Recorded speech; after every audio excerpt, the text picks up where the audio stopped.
Welcome to AEW. I am RJ City, and my guest is Josh Alexander. Hey. Hey. You wanna tell everybody? Tell everybody what? Out of everybody in this company, I've probably known RJ the longest. What's it been, 20 years? Yes, 20 years, and here we are in the same place. We came up in the business together. We were little indie babies, and we grew into men. We ran that. You know what I mean? We were like the kings of the Canadian Indies, you and I. Me and you. Yeah, look, I got a photo here. Look, this is great. Please. Look at this. This is great. Look. Hey, look at that little... That's me on the right, or the left, with the black hair, and that's you on the other side with something from H&M. And I think it looks smart. I think it looks great. Isn't that amazing? You turned out to be a fantastic wrestler, and I did so many other things. Do you remember when we used to mock each other, but we would take it too far because we both haven't accepted our emotional vulnerabilities? I don't even quite understand what you just said. Okay, remember when you got the tattoo of the bear? Yes. And you came into the locker room and I was making fun of you and you let me mock you for 10 minutes before revealing that it was in honor of your dead grandfather? Yeah. I feel really bad about that. How do you remember this stuff? You should feel bad about it. It was an imprint on me. I felt really horrible, and I want to say now that I'm sorry. Oh, thank you very much. And I hope that, do you have any other, who died here? Let's move on here. What do you remember about me that I've forgotten? Oh, man. The one thing that sticks out of my head more than anything, when we first started, what is this, 2005, 2006? We don't have to put a date on it. Nah, just date ourselves a little bit. Before, Twitter and all this other stuff, we would show up at shows. I'd be getting in the ring, beforehand, working around, and you would get in too. Because you were a big fan of World of Sport, and you wanted to be a fantastic chain wrestler. Let's move on. You were born in Bolton, Ontario. And I guess they call it that because people quickly leave. You say you're from Toronto, of course, but what do you want the kids to know about Bolton? Tell them something about Bolton. Bolton's a beautiful suburb of the GTA, but I have to say I'm from Toronto because anywhere else in the world, nobody knows where the hell Bolton is. Give Bolton its flowers, Put respect on Bolton's name. Hailing from Bolton, Ontario. That sounds great. Real strong Italian community. Absolutely. You were a fat child. A disproportionate 300 pounds until the 12th grade. Yep. You were so fat, how fat was he? You were so fat, in fact, that you asked your mom to get you a dietitian for Christmas so you would look good at prom. I mean, so I could look better at prom, yeah. Did you get laid? Not at prom, no, I didn't. So you just showed up brand new and they said, nah, it's okay. It had nothing to do with your weight. My date had gotten drunk at a party for the first time ever a month before, and then her parents grabbed her, wouldn't let her go to prom. So I went without a date to prom. Yeah. So you went thin and by yourself? Yes. Excellent. You didn't turn it around at all? That's a real shame. So, and then outside of the body dysmorphia, what's one benefit of being fat on the inside? Do you feel like you have that fat kid aggression when you get in the ring and you're taking out years of repression? Yeah, maybe the chip on your shoulder thing, That's about it. Yeah. Do you go back and reclaim things from when you were that large? Reclaim? Like if you were bad at basketball, you go back and you're like, let me see if I can do a better job now. Still not better at basketball. Oh, okay. Definitely not. So it's just a coordination issue. No, but I can touch my toes now. Excellent. Yeah. Excellent. I'm very, very proud of you in that regard. Your father had an illegal satellite dish, which was your gateway to different kinds of wrestling. Do you feel any guilt for your career being built upon a foundation of international piracy? No. What if some child's watching you right now and you're not seeing a dime from it? Doesn't that bother you? Well, their Fire Sticks and their whatever else they use online is working just fine. I heard LimeWire is a big thing right now. LimeWire, a lot of your work is, you were fluent in French until you turned 18. Why'd you turn your back on bilingualism? Well, my other grandfather passed away, and he's the one that I communicated with in French. Oh, so wow. Got a little rusty after that. Thank you. What tattoo is his? Actually, it's right there. So he got what is it, an elk? A skull of an elk? So, yeah. The bear, yes, the buck, they owned a hunt camp together called Buck and Bear's Hunt Camp. That's amazing. Yes. Look at what we learned after 20 years. This is really, really something. You wanted to be a policeman. But your guidance counselor said that your grades in math and science were too good. Yep. Must have been really impressive. So you went to Brock University for their sports management program. What were you going to do with that? Well, on the first day of I didn't know. I just knew I had an interest in sports. Had to go to university because my parents wanted somebody to go to university in my family. Fair enough. And I showed up, and on the first day, the professor comes in and goes, if you guys want to make money, this is the wrong program to be in. And it didn't last too long. No, you dropped out. Yeah. Yeah, that guidance counselor should be fired. Yeah. Yeah, okay, good. So then, from there, you got into wrestling. Yep. And you thought, this is a better way to make money. You originally wrestled under the name Jay Phoenix, but there was already a Jay Phoenix in England whose reputation was so bad that Chris Hero told you need to change your name so people don't confuse you two. What the hell did that guy do? I believe he stole somebody's wallet in a locker room, and then, as legend would say, Samoa Joe might have been the one that made an example out of him for everybody. But you'd have to ask Chris Hero. You never ran into him? Jay Phoenix? Yeah. No, Samoa Joe had seen him prior to me starting, and then I don't think he ever resurfaced. So he dealt with them completely? Yeah. So you don't have any residual Jay Phoenix heat? I definitely do. Chris Hero reminds me every time I see him. Yeah, that's great. That makes me happy. Say something to the old Jay Phoenix right now. Thank you, because it was a terrible name that I used when I was backyarding, that I used when I was wrestling, and I'm glad I'm not Jay Phoenix right now. Yeah, you really owe this guy everything. Oh. You were also briefly called the baby-faced assassin. Didn't you give me that name? I don't know if I gave you that. You had a baby face in a good way, though. Yeah. It was like, oh, this guy's got the head of a toddler, look out. Were you ashamed of your baby face? Yes, but then now, with a few wrinkles and a few scars all over my face. Yeah, you're so rugged. No hair, I kind of miss it. Yeah. Well, you changed it. You really became a man. And I am slowly turning into Rosie O'Donnell. You were also in a team called Le Tigre. Are you upset that I'm the only one who remembers that? Not at all. Yeah. What was it? You were fashionable? You wore polos? What was the deal there? We just thought Zoolander was funny, and we were originally Blue Steel, and then we changed the color of our gear, and then we called ourselves Le Tigre for a couple months. Really nice, really relevant. Yeah, man, the Ontario Indies were hot. It was hot, and we ran them. Groundbreaking shit. We ran them. Yeah, I mean, I would say AEW is AEW because of people like us who really paved the way.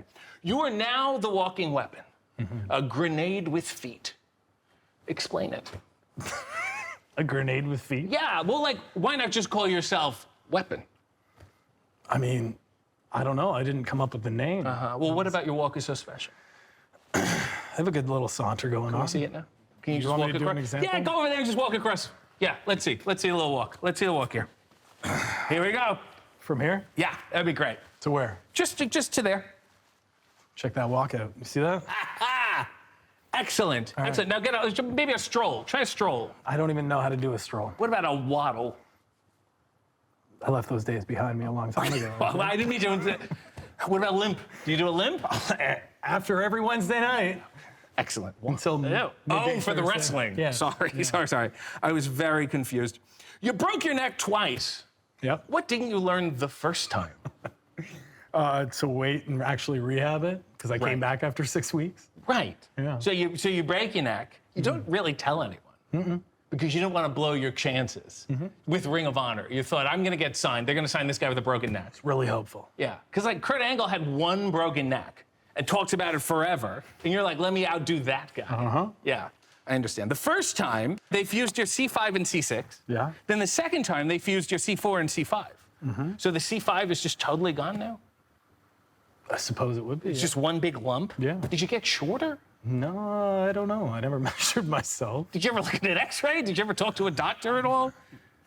Yeah. Yeah. I didn't really listen to doctors too much, but Right. obviously. After the second one, you said, hey, maybe I should probably stop wrestling.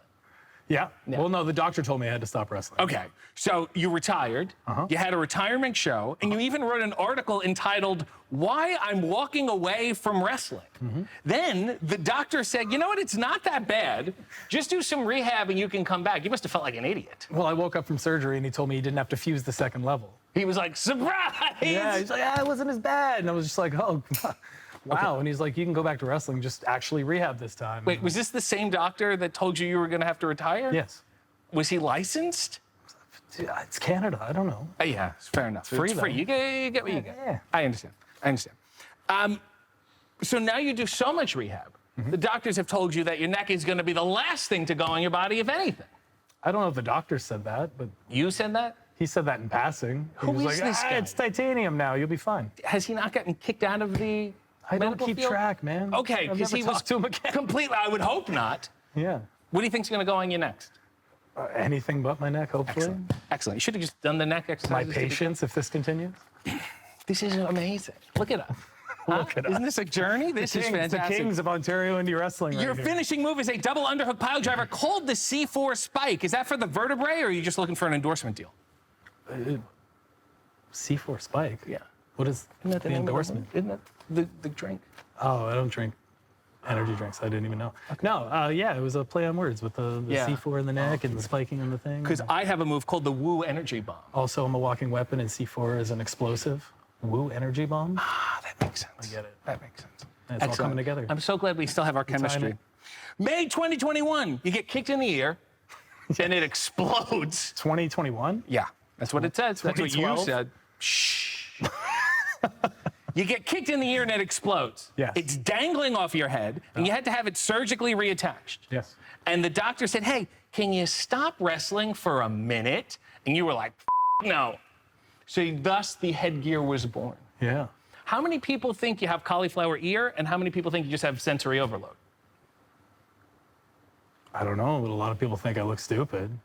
Yeah, but in a fun wrestling way. Yeah, fun you know what I wrestling mean? way. And like that real viable wrestling way. You have legitimate cauliflower ear now. It's hardened. Yeah. It's solid.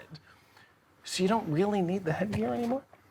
No, but I'm like very sensitive to getting cauliflower ear for whatever reason. Emotionally? That as well. Yeah, I understand. So how do you feel about your signature look being based on a lie? Moving on. Okay. How do you feel being the one guy in headgear who doesn't yell at trans people? Excellent. Pretty good. You lost a great deal of hearing in the cauliflower ear. So do you just think the crowd's not that interested in you? You're fucking good. I'm just saying. They must not like this. I got to work harder. Maybe a third time. Yeah. Okay. Yeah. Excellent. You first inquired about joining AEW 6 years ago. Yep. And you were told, quote, not right now. Yeah. Who told you and why? Can't tell you. Wow. You don't even know It's my why? grave. Well, I know why. Okay. Why? Because I hadn't built my name up enough. I was a guy in the indies. So did you get better or did we get worse? I definitely got better. Okay. This place got better too, but I caught up. And they called you and then they said, you know what, now. Yeah, it's a good time. It is a good time. Yeah. It is a good Look at time. us. Yeah, that's right. That's right. Look at us. Yes. And like all great indie wrestlers, you also worked as a construction insulator until 2021. Give the folks at home some home insulation tips. No seams, no airflow. Get a lot of condensation, mold, and everything else if you don't do it properly. That'd make a great shirt. When you're working in construction, did you have a cat call? Are you good at cat calling? See a lady walking by in jean shorts. Hey, baby. What is this? Am I a steel worker in 1930s I don't know. New You York? construction worker. I don't know what they do. You don't whistle? You don't have a good whistle? Give me a little whistle. What if I'm from behind? It looks the same. But that's a construction worker. You can insulate me. You worked for another company I'm not going to say the name of because it stands for boobs and buttholes. But you won your first world title from Christian Cage. Do you think it's wrong for pro wrestling to pit Canadians against each other? Sometimes, yeah. But that time it was pretty cool. Yeah. Yeah. Why? Because he's moved to Florida now, so you're like, oh, it's okay. I mean, they've all moved to Florida except for me. It's a and you. disgusting. Yes. Why do you think that is? Is it because of the free health care or because of the general safety of the country? I think it's just loyalty and the general safety, yeah. We're proud Canadians. Look at us. We're proud Canadians. Look at us bonding. This is fun.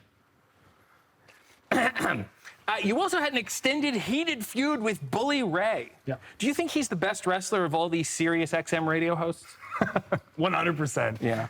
Because Jim Norton can work. He can really throw a punch. You've said it was never your childhood dream to main event WrestleMania. You don't like Kid Rock? What? I mean, that's the dream we should all have. You know what I mean? If you like Kid Rock, that's the place to be. Well, RJ, I think we've talked about this over 20 years, but I never thought any of this was possible. Yeah.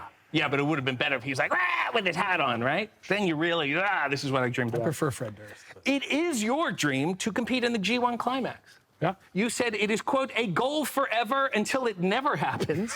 Then it'll be a regret forever. Yeah. That is the right attitude, just for life. I mean, for anybody that's been in pro wrestling for a minute, yeah, it would be. Why don't you think you'll begin? Make your shot. Make your case right now to Tanahashi. He loves the show. He watches the show. I mean, Tana knows me. We've talked. Wow. Give me a call. That's going to work. I wrestled him. You debuted in AEW. Yes. Finally. Finally. You came to the back. It was a fantastic match. Tony Khan was ecstatic. He was jumping up and down. Then you came to me and you said, I hope Tony realizes that I don't register excitement on my face. So when people are really excited, oh my God, yeah, this is great, blah, blah. Anybody does it. I'm like, yeah, man, it was awesome. I'm excited, but it doesn't show. Yeah. You know, I can't emote that. Has that always been a problem? No, like I'll do it for like my kids and stuff. Okay. Yeah. I'm gonna call out some exciting scenarios. You show me the expression on your face, okay? You won the lottery. There you go. Complete shock. Wow. You get a statue of yourself in Bolton. That'd be disappointing. Well, okay, all right. Your wife wants to chain wrestle naked. Ew. Construction worker vibes. Don Callis bakes a mean bread pudding. You don't like bread pudding? No. It's a Callis specialty. Okay. You got front row seats to the new Kevin Spacey movie. That's correct. That's the correct response. Your wife is Ring of Honor legend, Jade Chung. Yes. Do you show her the proper respect because she's actually the vet in the relationship? Absolutely. You carry her bags? Yeah, I do. Good for you. I drive her around. Mm-hmm. Yeah, I carry all the groceries. You two got together when neither of you were in the business. You were both retired. That's right. Boy, did that backfire. Yeah, and she reminds me all the time. You guys had it made. It was going well. And then I didn't get into this to be with a wrestler, but I'm happy for you. Is it hard for her to pretend to enjoy all your work? I don't know, but she's really good at it. Yeah, it's tremendous. It is really tremendous. You have a son named Jett. Do you think he's going to be the coolest kid ever or an asshole? You can only go one of two ways with that name. I mean, he's just turned 7, and both of us are on the fence on which one it's going to be. Yeah. I like how it's Jett with 2 T's, like it's a real name.